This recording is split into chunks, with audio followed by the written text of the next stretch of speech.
3 p.m. I'm going to stick around for a little bit to answer more personalized questions. So if you just be patient, this overview workshop definitely covers everything you need to know about filling out an application. Okay, so we're going to get started. Just as an overview, the Department of Procurement Services is the contracting authority for the procurement of goods and services for the city of Chicago. We work together as a team with our customers to guarantee an open and timely process by establishing communication and enforcing superior business practices. Okay. Part of our certification program includes two aspects. We have what we consider the local program and what's the federal program. The local program consists of minority-owned business enterprise, woman-owned business enterprise, veteran-owned business enterprise, business owned by people with disabilities, and then we have the federal program. The federal program covers DBE, Disadvantaged Business Enterprise, ACDBE, Airport Concession, Disadvantaged Business Enterprise. Okay, so we're going to continue to talk a little bit more about what we do. DPS is committed to providing information, resources, and tools to assist you in your efforts to compete for City of Chicago contracts, contracting opportunities. What we do is we accept new applications for certification as part of our duties. Once you apply for certification, if you are approved, then you have to file no changes affidavit for 4 years following that. And on every 5th year, you will have to submit what's called a recertification application. The hardest application you're going to face, and not that it's the hardest, but it just requires more information, will be the initial application. Once you're certified, every year the annual no change affidavit is going to require very basic information. If there are no changes, if there are changes, this is going to be your opportunity to report them to us. Regardless of whether you're due for a no change affidavit or not, you always have to report changes within a timely fashion. During your 5-year renewal, the application is going to be a lot shorter. As long as you are not asking for additional codes and you are just trying to renew what you already have, sometimes it runs a little bit faster and smoother, okay? Now, we also do the compliance of contracts. So what we do is when we do the compliance review, we make sure that our contracts, specifically our MBE, WBE, BEPD, or VBE goals are being met. We want to make sure that our primes who are committing to subcontract to minority-owned, woman-owned businesses are actually keeping up with what they said they're going to do. We do it throughout the life of the contract. And then we assist veterans through our websites. So we have 2 different websites. One is our basic website, which is www.cityofchicago.org/procurement. There you can find an overview of all of the services. This training only focuses on the certification portion. And for the certification portion, the application can only be filled out online. And the portal is chicago.mwdbe.com. Okay, that's where you're going to fill out the application. So what are the benefits of being certified?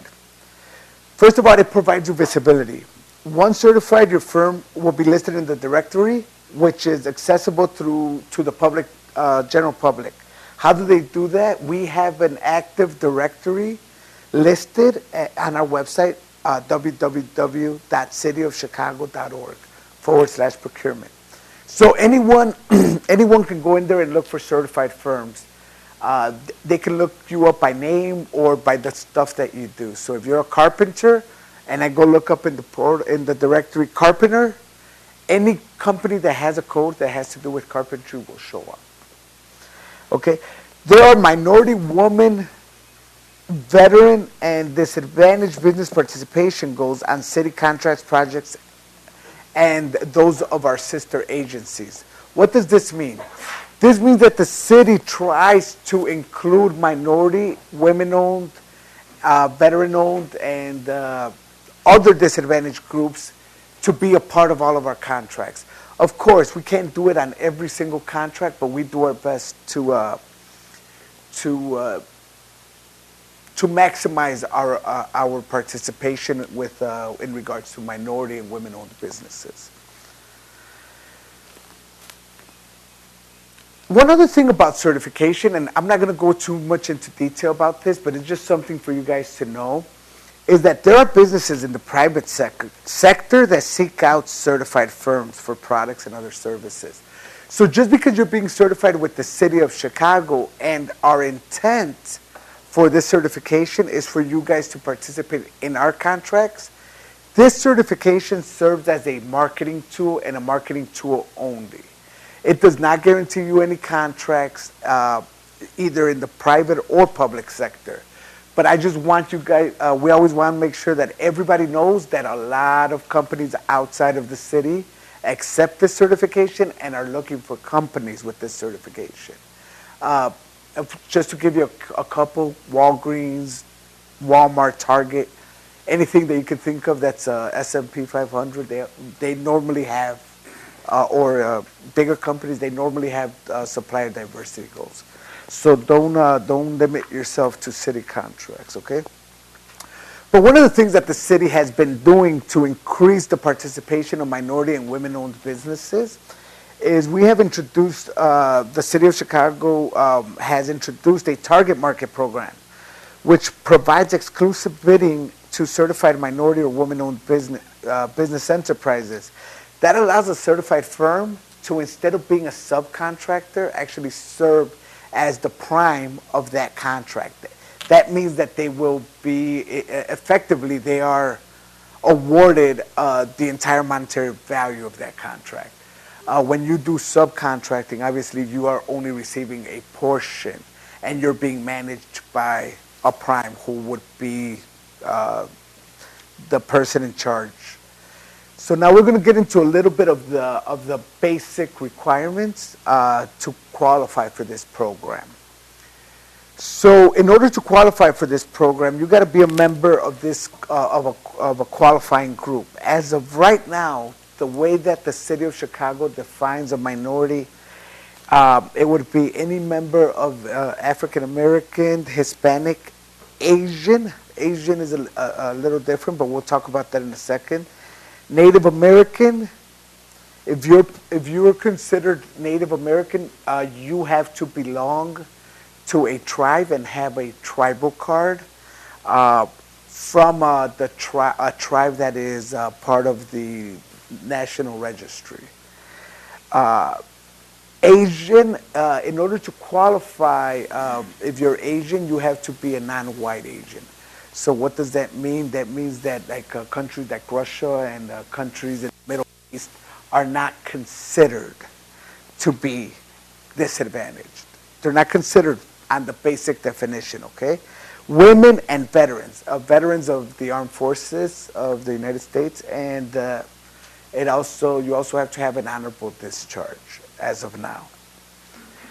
Persons with disability, if you're applying for BEPD certification, it's going to be a little bit of a different process that we'll touch on a little bit down the road.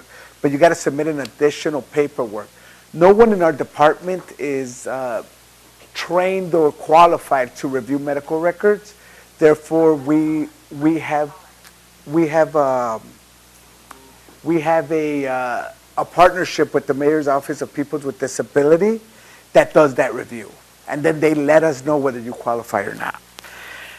Now, if you are a member of any other ethnic group or qualifying group that is not listed here, but you feel that you are disadvantaged and that you should qualify for the program, we have what's called an affidavit of social and economic disadvantage. This allows everyone individually to tell their story. But again, this is case-by-case basis if you don't fall under this basic definition. Now we're going to talk a little bit about VBE, okay, veteran-owned business. Veteran means a person who has served in the United States Armed Forces and was discharged or separated under not dishonorable conditions. So I was wrong. It says not dishonorable conditions, so that means that you don't have to have an honorable discharge as long as you don't have a dishonorable discharge. And the way that you prove that is by issuing your DD-214. Any veteran would know what DD-214 is.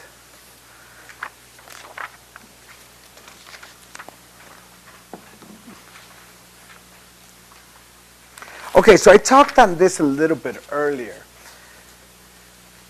There are two separate types of applications, the local business and the DBE, okay? So right now we're going to talk about some of the requirements, but the requirements are different depending on which ones we're speaking of, okay? So for the minority and women-owned, our local program, you have to be a local business.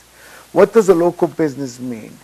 That means that the principal place of business and majority of full-time workforce must be located in the following counties: Cook, DuPage, Kane, Lake, McHenry, or Will. If you are not, if you don't meet those requirements, you are not eligible. If you are applying for DBE or ACDBE, that opens it up to the entire state. Anyone that's in the state can apply for it. Now, this is a big portion of the basic requirements. 51% of the company must be owned, controlled, and managed by a minority woman, veteran, and or person with disability, or for DBE, ACDBE, socially or economically disadvantaged individuals. What does that mean? That means that whoever is 51% owner must meet these requirements of being a minority. But not only these basic requirements, you must meet the requirements that you can run the business. You can actually do the work. Sometimes the rule of thumb that I always follow, it may sound a little weird, but I always ask anyone, regardless of what type of work that they're doing, if you were the only employee on this work site, whether it took you 100 million years to complete the job or not, could you do it by yourself? Could you do it by yourself? Understandably, we might need forklifts and all that stuff, but do you understand every aspect of this industry? Okay, that's really the rule of thumb that I use and that I would like to give any applicant that information. Because what tends to happen sometimes is applicants will request codes that, yeah, they can probably do, but they're not experts at. And you got to be an expert at what you're doing in order to be certified. Otherwise, we're just going to be certifying anybody that's, and it's going to be competing against the people that are actually qualified to do the work. And we're the gatekeepers, and we take this very serious. So don't take any of that personal anytime when you're going through certification. If we're asking a lot of questions, remember that at the end of the day, all we're doing is protecting the program so that those who do get it can get the benefits of what it's intended to do. Okay, so now there is also a business size standard, okay? What does this mean? For MBE, WBE, VBE, that means that gross receipts cannot exceed 39.9 million averaged over 3 years for non-construction firms, okay? For construction firms, the SBA size standards averaged over 5 years. So what's SBA size standards? So what is a construction company? The way that the city defines construction companies is any company that is seeking certification in any code that starts with 236, 237, and 238. If you are seeking certification in NACIS codes that start with those three numbers, you are considered a construction company, okay? Therefore, you have to give us 5 years of tax returns, both for the company and for you individually, and for any owner that's over 10%. Okay? That's one. If you are not seeking certification with one of those codes, then we only need the last 3 years. Okay? Better not do that. Then we have, for DBE, the size standard is a little bit different. Well, actually, let me go back a little bit and talk about construction again a little bit more. So when it comes to construction, SBA size standard matters. So normally, any code with 238, any NACES code with 238, the average over 5 years will be 16.5. Any codes 237, 236, most of them, the average over 5 years will be 39.5. So if you don't meet those 39.5 million over the average of 3 years. So if you meet those requirements, that you don't have to worry about that. Now for DBE, it's a little bit different. For DBE, it's 3 years regardless of what you're applying for. And the top limit is 23.98 on an average of 3 years, okay? And then for ACDBE, it's a flat rate of 56.42 million in an average of 3 years. But again, these limits are pretty high. I've seen very few companies surpass them, and it's always a great thing if you surpass these limits. That means that you're doing great. So the program works then, right? So now we're going to go to another requirement that this only applies to construction companies and anybody applying for DBE or ACDBE. It's called the Personal Net Worth Standard. Any firm who is trying to be certified as a construction company with the city of Chicago, the primary and all qualifying owners need to submit a personal net worth statement.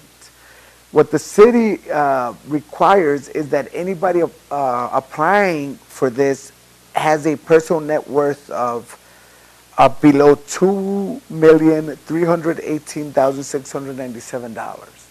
What does that include? That includes all your savings accounts, any buildings that you own, any interest that you have in other companies. And we exclude your personal residence and the business that you're trying to certify. So if I own Nunez Construction and Nunez Construction is valued at $5 million, I'm not going to use that against you because technically that's why you're applying for certification. I'm not going to use my personal residence. The reason for this is that in construction, people with access to funds tend to have an upper hand. So by keeping the personal net worth standard, we still give the little guys a better chance. Maybe I should quit the city and start a construction company. But no, I'm just kidding. I'm not. I'll never leave my beloved city. Then for DBE, this is a standard that's set by federal regulation. Their personal net worth limit is 1.32 million, and that's for all codes. While for the city, personal net worth only applies to construction companies. For DBE and ACDBE, it applies for all. And like I said, the calculation of personal net worth excludes the value of primary residence and the interest in the firm you are seeking certification in. So now, those are the basic requirements, okay? Now we're going to go into the formations and what we see. So I have an idea. I have a business. Do I qualify to apply for certification? You qualify to apply for certification the next day that you incorporate or establish a business in the state of Illinois. How can you establish a business and how is it legally recognized? You can You can start your business by with a simple sole proprietor, which is typically owned by one person and has no legal existence apart from the person, him or herself. Must submit an assumed name certificate if operating in name other than the owner. So Francisco Nunez, if Francisco Nunez decides he wants to do construction and I'm going to go seek work, but people are just going to pay me, Francisco Nunez, and then at the end of the year, I'm just going to file Schedule C on my personal tax returns, that's perfectly okay. But if you're doing that, please make sure that you go to Cook County and get an assumed name certificate, so saying Francisco Nunez doing business as Nunez Construction or something like that. Now, there's also partnerships, which is 2 or more people going to business together without any formalities. Normally, you'll have a partnership agreement. That's acceptable as well. More commonly, though, we see corporations and limited liability companies, but so when it comes to a corporation, we're going to touch on those issues. A corporation is treated as an entity completely separate from its shareholders. It allows others to invest in the business without being liable for the debts of the business. And if you do have a corporation, what we're going to need from you is we're going to need to make sure that you're in good standings with the state of Illinois. That means that either you've already incorporated with the state and that you have kept up with all your filings. Okay? We're going to ask you for your articles of incorporation, which is the proof that the state gives you that you filed them. Then you can also prove it with a certificate, but we don't ask for it because it's an additional expense. Bylaws of your corporation. Now, if you don't have bylaws of your corporation and you have a good reason why, for example, you have a lot of corporations that are sole employee, sole owner corporation. Do you really need any bylaws to tell yourself what to do? Probably not. So we understand if some of these things you don't have available. Copies of all stock certificates that have been issued.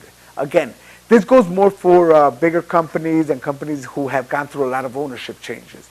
We have had companies that have been open since the 70s who have had the same owners since the 70s. Therefore, what is a stock ledger going to do? It's not going to do much. These are all case-by-case basis and meeting minutes. Now, meeting minutes, those are kind of important, especially when you're not a sole employee corporation. It allows us to see how you and your partners have been making decisions. It shows a lot about the health of the business. We're going to touch on another one that we don't see as often, but sometimes it comes up, which is a limited partnership. The limited partnerships are more like stakeholders in a corporation. They're not liable for the debts beyond their own contribution. And for this, again, you would probably need to go get an assumed name certificate with the county.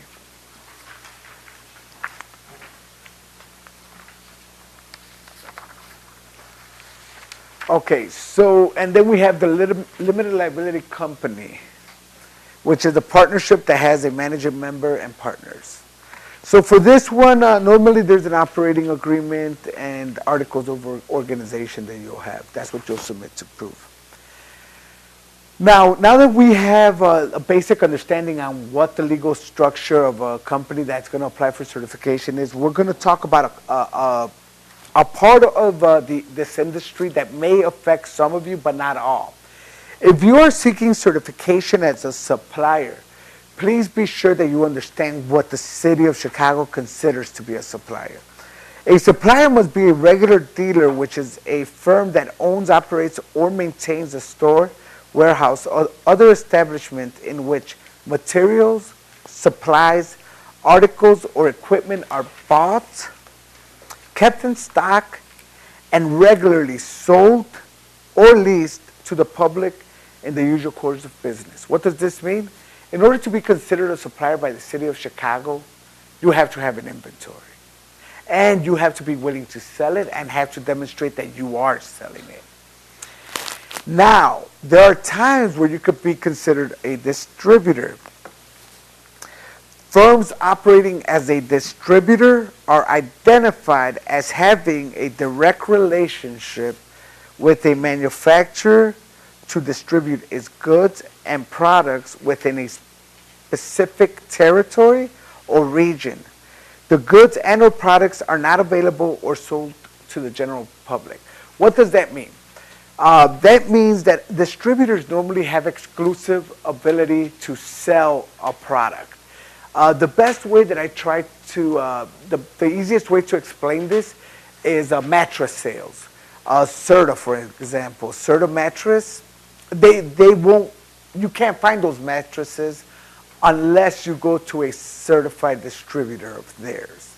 So that's what we're talking about when it comes to a distributor. If you go to Home Depot and they're your supplier, they're not a distributor. They're open to the general public. Okay? Because what you want to avoid is you want to avoid being a broker.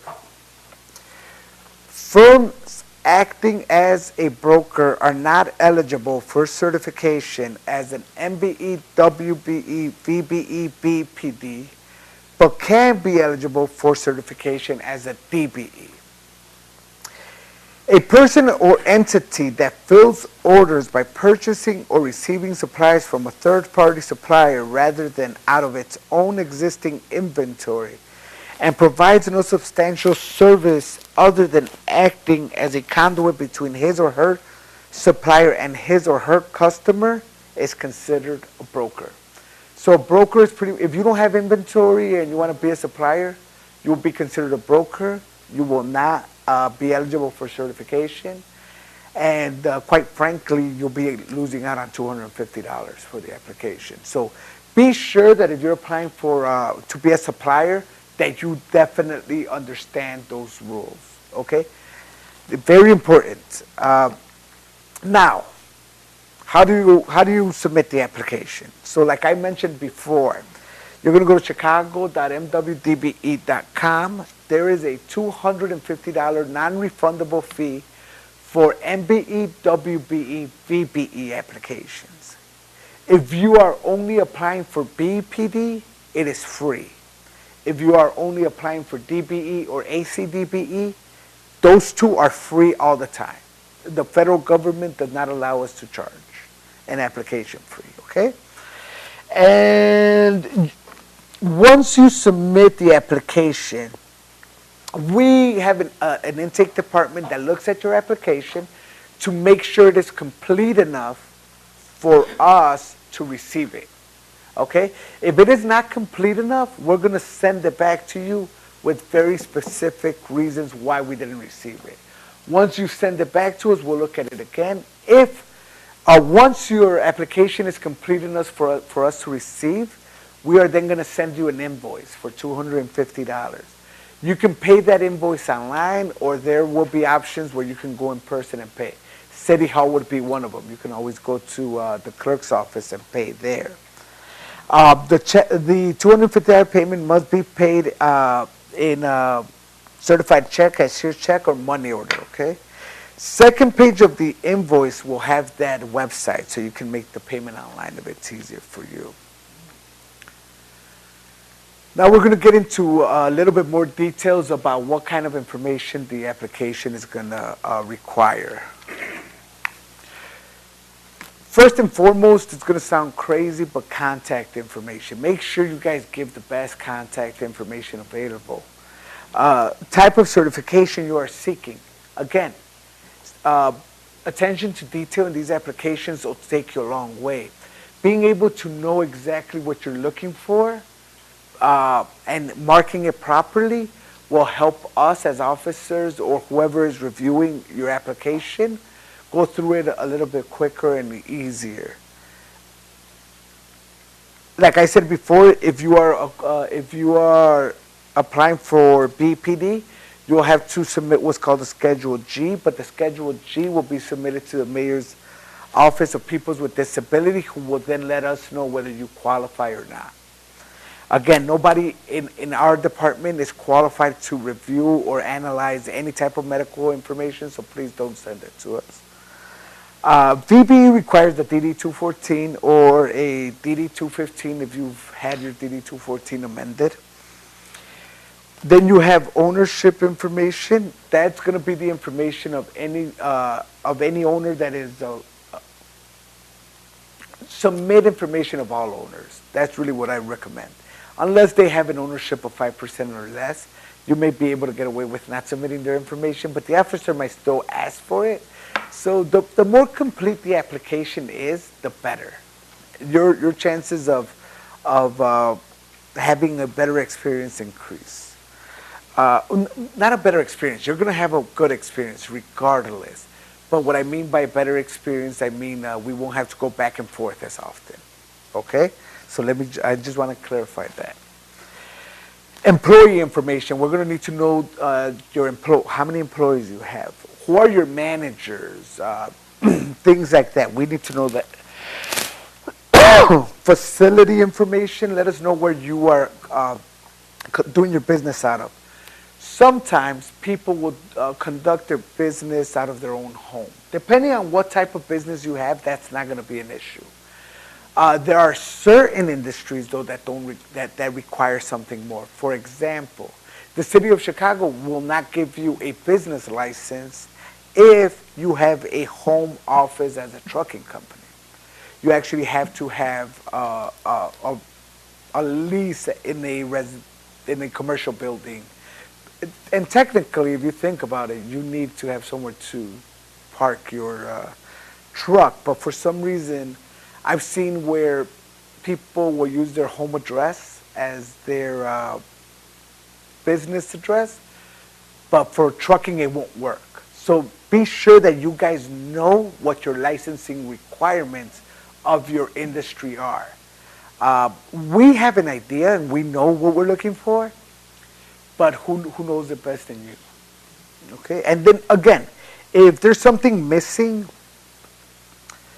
it's not the end of the world. We will send you a request for information. So we will make sure that we attempt to get all the information that we need to finish our thorough review to come to the necessary recommendation. But one of the big things, and the things that one of the most important things are the financial documents, okay? We definitely need financial information. If you don't have taxes and things like that, it's most certainly, you must have them.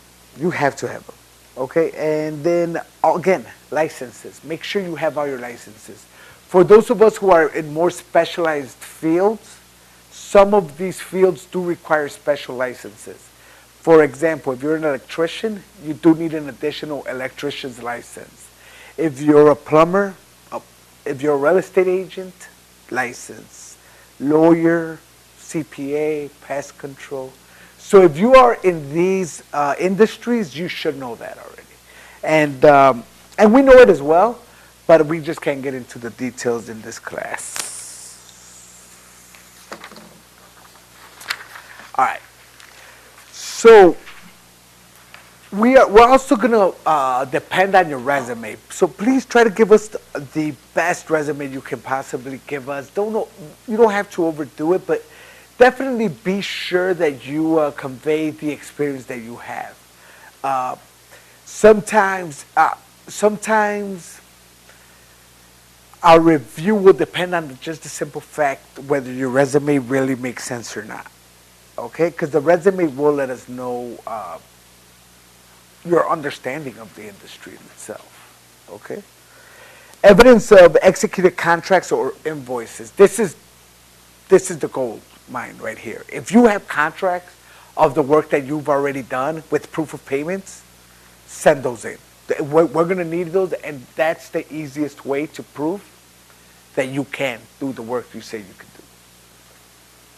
And then we have, we're going to need basic information like state ID, birth certificate, proof of equity contribution, important. So if you don't have it already, start looking or start thinking about how you when you started the business, what money that you use. Where did that money come from? Can you provide a check? a copy? Can you give us proof? What we're doing here is we're making sure that the qualifying owner actually did use their own personal funds to start this business. It's just to prevent fraud in our program. Okay, it's part of our thing. We ask for your business bank account with your signature card. We want to know how your company's formatted, who's your managers, any equipment that you own. If your industry that you're seeking certification in is equipment dependent, you have to have that equipment. I can't get certified as a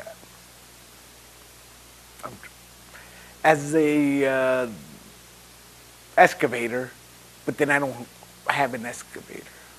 I can't. I don't have a backhoe. I don't have an earth mover. How can I?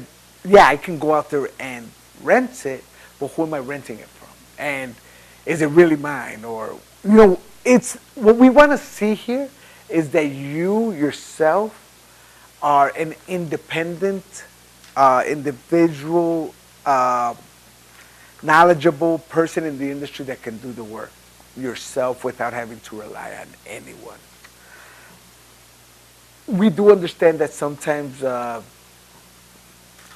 nothing has to be perfect as long as you guys can explain it. And again, remember, you guys at the end of the day are the experts in your industry, not us.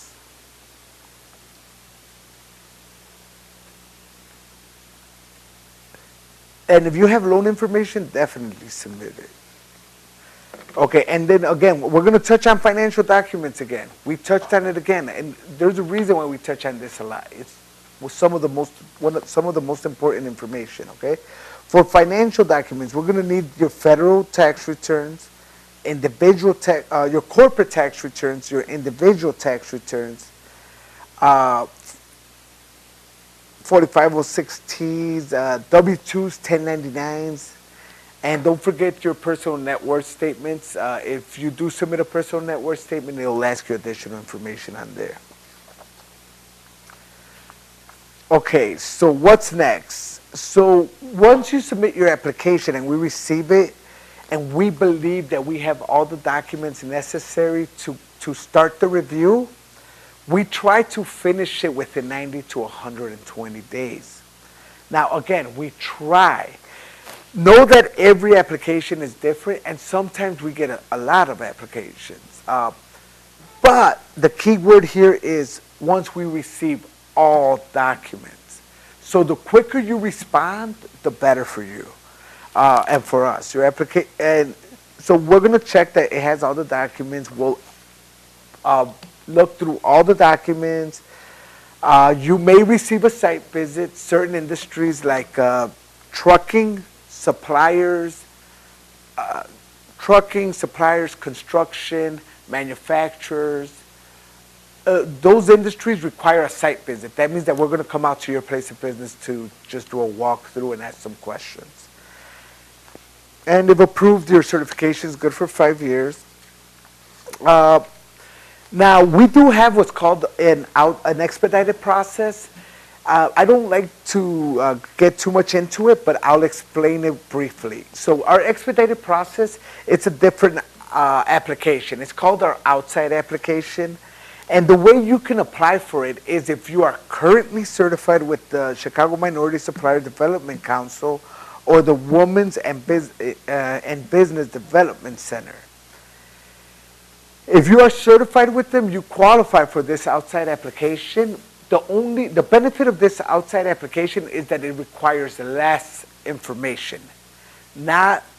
Doesn't require any, it just requires less. It still takes the same amount of time.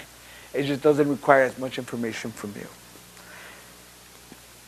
And again, remember, if you are certified every year, you got to submit an annual no change affidavit, otherwise you can lose your certification. Now, let's say you submitted an application and you submitted it for a couple of codes, right? And then throughout your business, you're like, man, now I'm really good at doing this. I want to apply for this code now. You can submit what's called an expansion request. An expansion request is just going to You're going to let us know, I want to be certified in this code now. And you're going to provide all the information that we need in order for us to do a review. Remember, when we do an expansion request, it's almost the same as a new application. Okay, so now, if you are certified with us, just keep in mind that we do have other sister agencies that accept our certification. But these agencies, they do their own procurement. Our department does procurement for all the other city departments that are not listed here. These departments have their own procurement, their own rules. So if you guys see yourself doing business with any of these, contact them separately because they have their own procurement departments. But they use our certification. Okay? And those are the numbers that we have for them. Now, top 10 reasons why we get denied. Okay? This is going to be important. Unsustainable or questionable ownership and control. What does that mean? That means that with all the information you submitted to us, we weren't able to determine whether you actually have the experience to do it, whether you have the equipment, whether you actually own the company for real. So we need to be concrete that yes. And sometimes it's very simple. There's just other times where it could be, most of the times it's simple. Sometimes it could get a little weird. People are very creative. Unclear description of critical function and who is responsible. So remember earlier how I said make sure that you only apply for NACES codes of codes that you can both prove that you are one that you can do yourself, you have the equipment to do, and that you probably have done it in the past. Okay? Now, company cannot substantiate where and or how startup funds expansion capital was initiated.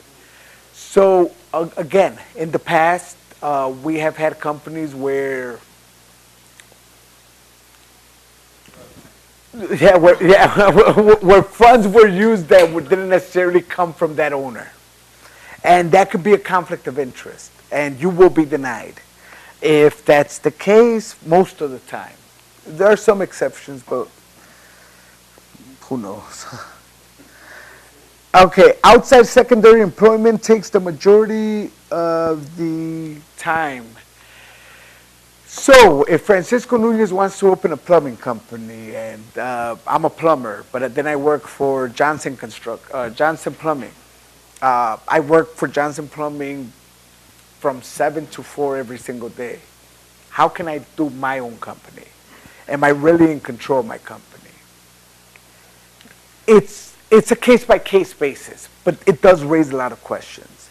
Now, if I'm a consultant and I do marketing consulting and I work for Yelp during the day, and then at night I go meet with the business owners and set up their marketing strategy, understandable.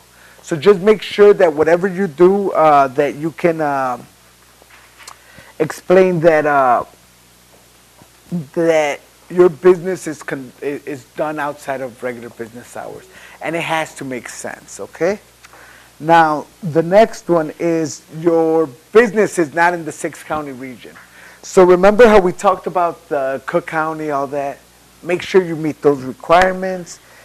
Point of contact did not respond to requests for information in a timely manner. That's why it's important to update all your contact information at all times. I always recommend everyone, if you do apply and it gets accepted, don't stop until you find out who your officer is. Once you know who your officer is, at least you have a direct line to them, like, hey, I haven't heard from you. But we'll contact you as well. Inconsistencies with the application. It says this on this side, it says this on this side.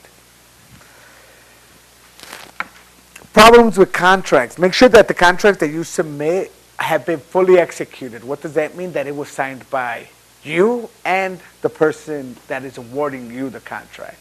And if you can provide proof of payment, that makes it that much better. Make sure you submit all the documentation necessary. Otherwise, you can be denied. And again, tax returns. We need those tax returns. Very few times have I've been able to see a firm get certified without tax returns.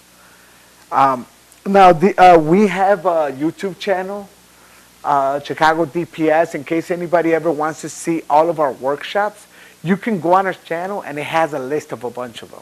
And it has various of the same, so you guys can pick different presenters, someone that might be better for you. So now what we're going to do is we're going to take questions. I'm going to turn this on. Again, remember, ask the question once you have the microphone. If we run out of time or if we have no more questions, we'll end this, and I'll be out there waiting if you guys have a personal question, more one-on-one. But I'll be here until I see that mostly no one needs anything. Anybody have any questions? I have one. Okay, so we'll start with him. Okay. With oversight, there's always things coming up with making sure that, okay, just because this is geared to minority and all the different abbreviations, my own women, veterans, Yeah. Is there oversight to stop? Let's just say we got something inside your office that's trying to stop this from happening. Is there oversight? Well, yes. Well, the way that we do it is most of our contracts we create goals. So a percentage of that contract will go to minority-owned business, a percentage to a woman-owned business. Okay. And we're working on that. And then that's what our compliance team does. Right. They make sure that prime or whoever got the contract is actually using those minority-owned firms, right, and that they're getting paid what they said they were going to be paid. Now, if there's more fraudulent information, then that's when we refer to the Inspector General, who you can report to, and then they handle that. Yeah. Mm-hmm. So there is oversight, for sure. Okay, so for like tradesmen, like you said, like a plumber who works their regular job, but then like in the evening or at midday when they get off, they can go out and search for business and actually get contracts. For tradesmen who are trying to get to owning their own company, is there any gray area with the 5-year tax returns, and or can they submit signed contracts with payments in lieu of the 5-year? No. So the 5 years of tax returns only exist if the company's 5 years old. Right. So if the company is not 5 years old, we understand the fact that you might have zero because right, you just started. We understand that. So you don't have to worry about that. In regards to your question, when it comes to tradesmen mm-hmm, who have full-time employment and are trying to get their company off the ground, right, that's a case-by-case basis, so I don't even want to get into it. But when it comes to taxes, here's what it is. What it is part of certification, you have to be able to demonstrate that you can work independently. right. And if you have a job, we understand that everybody got to eat. We get that 100%. But what we're saying is, while you're setting up your company, you just don't qualify for certification. That's what we're saying. You can still have your company. You just don't qualify for certification. So you would want to see somebody Independent. Okay. Uh-huh. For a year, 6 months? No, I mean, there's no time requirement. It could be from today to tomorrow. Okay. As long as, so whenever you have a new business that doesn't have that history of contracts and things like that, we then rely heavily on the personal experience of the person. Okay. So we have checks and balances to make sure that we get it right. So and if we don't get approved, do we get our $250 back? No, it's a non-refundable fee. So that's why I always make sure that you guys know what you're doing, and to to touch on something that was mentioned earlier, someone asked about assist agencies. The city of Chicago has a document online. If you go to www.cityofchicago.org/procurement, that'll list assist agencies. These are agencies that have experience in helping. Again, but when we put that list out there, it's still your responsibility to do your due diligence, because we don't recommend anyone in particular. Right. What if you just work, what if you do construction under a company as a subcontractor? Would that? Okay, so that's a good question. So his question is, what if my company, that's a construction company, does sub work for a different one? That's great, and that's essentially what we're looking for. Now, the only thing that you have to take into consideration with that is, am I only getting work from that one company? Is that one company the person that I rely on in order to get jobs? That could be an issue if it continues for a very long time. But of course, when we all first start, we all have to do what we got to do in order for our business to succeed. All we're saying is as until you can meet all the rules of certification, you don't qualify. If you get denied, what happens is you get a denial letter. You can appeal that denial letter, and then it'll go to our law department. Our law department will then determine. So that will remove us as the officers from this, and it'll be a completely different opinion. Yeah, and if they uphold our denial, then you got to wait a year after that final year to apply again. But if you don't appeal it and you get a preliminary denial, and then it turns into a final denial, you just skip all that whole thing. You skip the whole waiting for the law department reviewing. But again, you never know. The law department might overturn my decision. So it consult attorneys and people who have done it in the past that will probably be able to help you more. One last thing I want to say about that.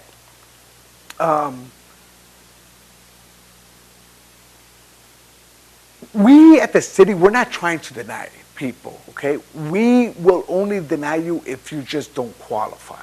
It has nothing to do with anything else. It is our goal and our intent that everybody succeeds, but understanding the rules is very important. I think that in my experiences, especially with smaller companies, I think that sometimes with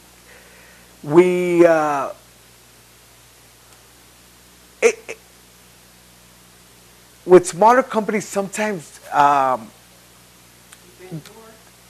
it's just that they have so much on their head, they don't have all the resources, that they're in 10, 15 places at once, and sometimes this can become overwhelming.